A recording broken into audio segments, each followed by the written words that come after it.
Hi, I'm Matt from Pump Products, and in this video we're going to be showing you how to drill a weeping hole. What is a weeping hole?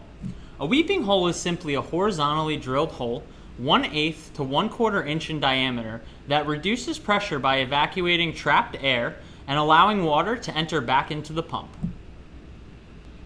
When the pump drains the water out of the basin, there's the possibility of the pump sucking air into itself and into the piping.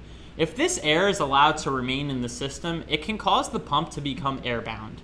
Picture air-bounding as a bubble of air with water on both sides. Because of the pressure, the pump isn't strong enough to push the air out, and this causes the pump to seize up. Here we have a Zoller sump pump. I've already installed the 1 1/4 inch PVC piping, also known as a riser. Splitting the discharge pipe is a check valve, in this case made by Liberty Pumps.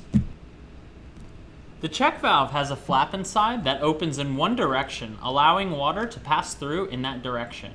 Now when the pump turns off, the water will fall back down towards the pump and the valve will snap closed, preventing the water from draining back into the basin, activating the pump again.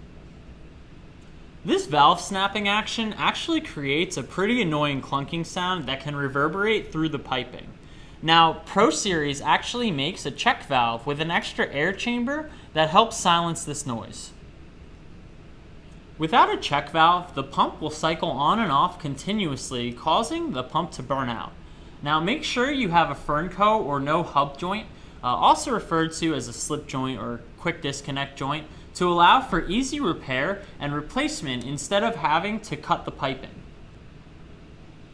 So now that you know why we're drilling the weeping hole, let's drill this hole. Now make sure the hole is drilled as horizontally as possible. If the hole is drilled at a vertical angle, the escaping water can spray up and out of the basin.